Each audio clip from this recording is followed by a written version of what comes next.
I just wanted to drop in and introduce myself and kind of explain to you guys why you're watching this video and why you should continue to watch this video.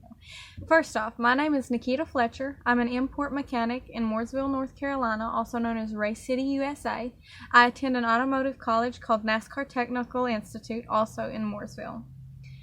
And I'm here to tell you guys, if you're passionate about the automotive industry, if you want to work with cars, if you like cars, you should 100% go for it. I was told most of my life, you can't do it. You're a girl, you can't do it. You're not strong enough. It's a man's field. You shouldn't even be trying that. It's going to be too hard for you, etc. Well, I bought my first car when I was 12 years old, probably about the same age some of you guys are right now. And I wanted to know how to work on it. I mean, who wouldn't? It was a 1981 Trans Am. It was almost Smokey and the Bandit car. And you know what? Despite all the naysayers and people told me I couldn't do it, I did it anyways.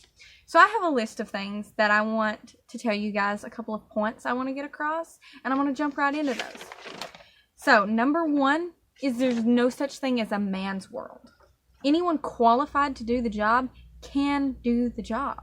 It doesn't matter about your size, your gender, your age. It doesn't matter about any of those things. A lot of people will probably say, oh, you're too small or you're not strong enough.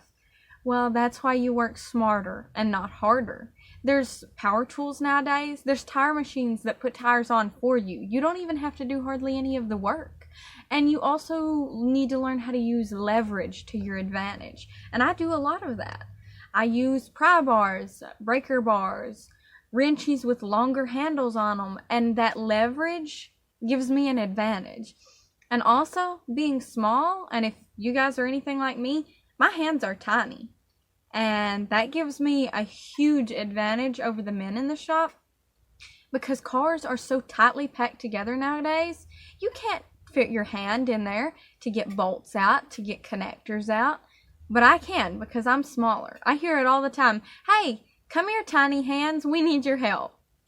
So that is a big advantage in itself. And women normally have quicker reaction times anyways. So, makes it even easier for us. Point number two. You can be greasy and girly at the same time.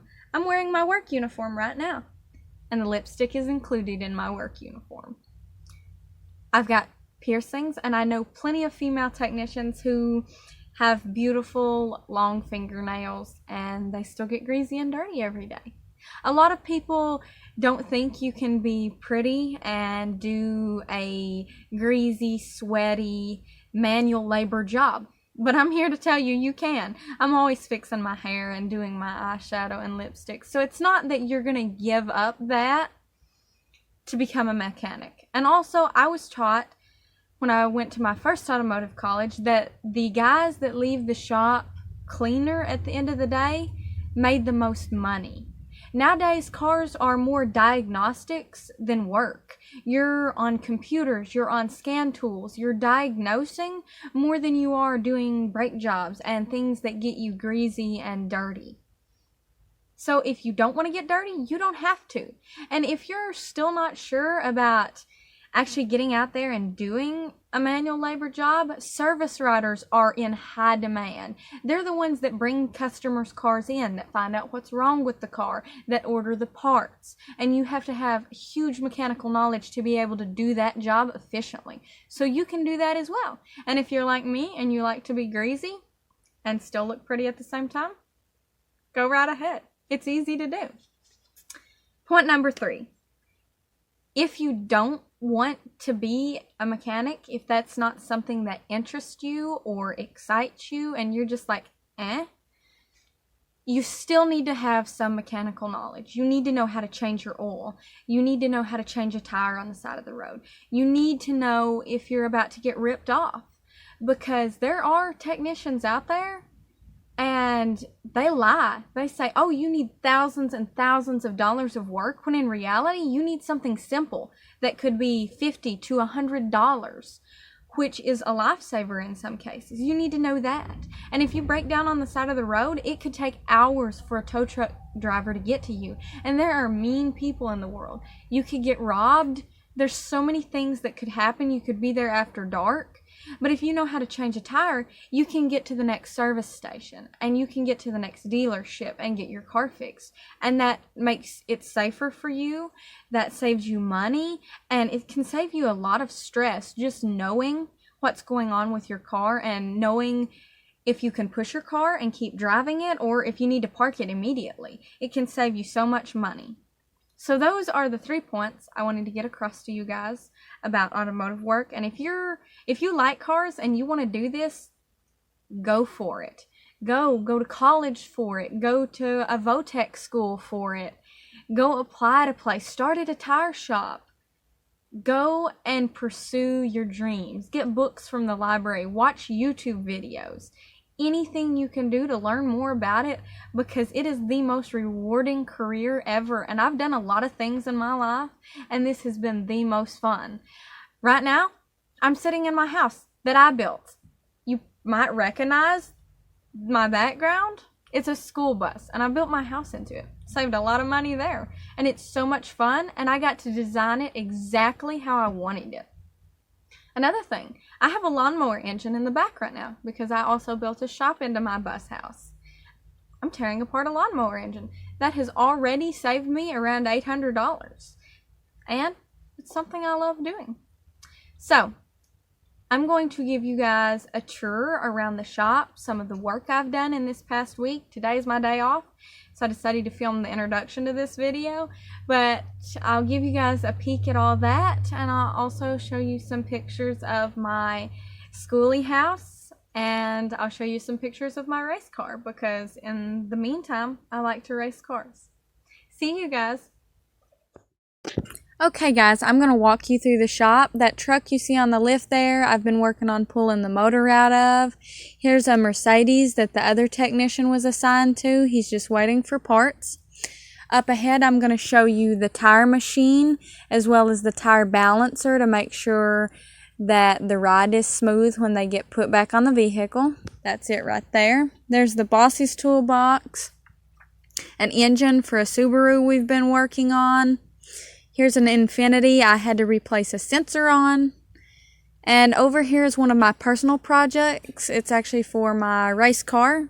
That's the transmission, and I've rebuilt it and I'm getting ready to put it back in the car. I'm going to walk you guys over here and show you the pit.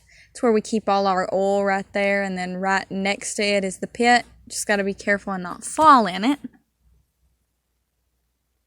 And here is the machine shop where we take care of engine work and just fine tuning and cleaning up metal pieces in the engine and in the heads. And then I'm going to walk over here. Here's our bearing press. It's hydraulic. And here's the parts room. We have parts from anything from Hondas to some Lamborghinis and even some classic car parts. Here's the four-wheel dyno. It's to see how fast a car is, how much horsepower and torque it's making, in other words.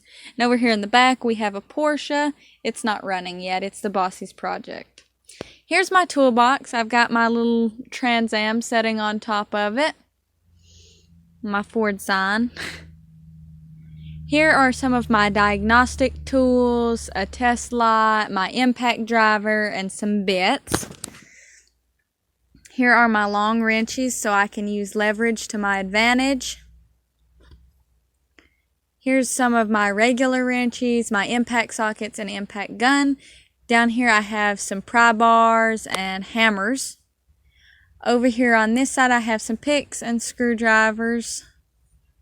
And here I have some pliers. Now I'm going to walk you guys across the parking lot. I'm actually getting ready to do an oil change and a service on this 2020 Mercedes GLA 250. As you can see, it is definitely brand new just by the interior. It is a push button start, and I'm going to pull it in the shop real fast and show you guys some stuff. Here's a look under the hood. It's all very clean because it is a new car. I'm going to go down here in the pit, show you the car. You do have to remove skid plates off of these newer cars. They are there to keep the underside of the car cleaner and make it more aerodynamic and faster. So I do have to pull that off before I can do the oil change, but I want to show you guys what it looks like before I do that. There you go. There's the exhaust. Just take a good look over everything. Make sure there's no rust, nothing like that. Here is the oil filter. It's considered a cartridge oil filter. I have a extra large socket specifically for it, and that's what I'm going to use to take it off right here. A couple of extensions to make it easier to get to. And that's how the cartridge oil filter comes off of this car. Now I'm going to show you guys how to check the coolant. It's important to check the coolant because it keeps the water from freezing. Used to cars use straight water, but now they don't because it would freeze and crack your engine. So you check it and make sure it has the correct freeze protection, and this also helps keep the engine lubricated as well. As you can see here on my tester, I'll zoom in a little bit. You can see it's good for about negative 37 degrees, which in North Carolina, it's not going to get any colder than that at any point, so this car is safe. Just going to pour that back in there and then cap it off so no dirt or debris gets in there. And the next thing I'm going to show you guys after this is a little bit about tires. You need to keep a pretty close eye on your tread depth and check for wire showing, just things that can make it really unsafe to drive. You could have a blowout, which can cause wrecks. And what I'm doing right here is I'm taking a tread depth gauge and seeing how deep the tread is, and that shows how much the tires are worn down. You should have a pretty good amount of tread. I measure it in 30 seconds, as you can see here. We usually recommend replacing tires at around 4 seconds. And this one is setting around 6 seconds, as you can see, so it's good. They're like brand new tires.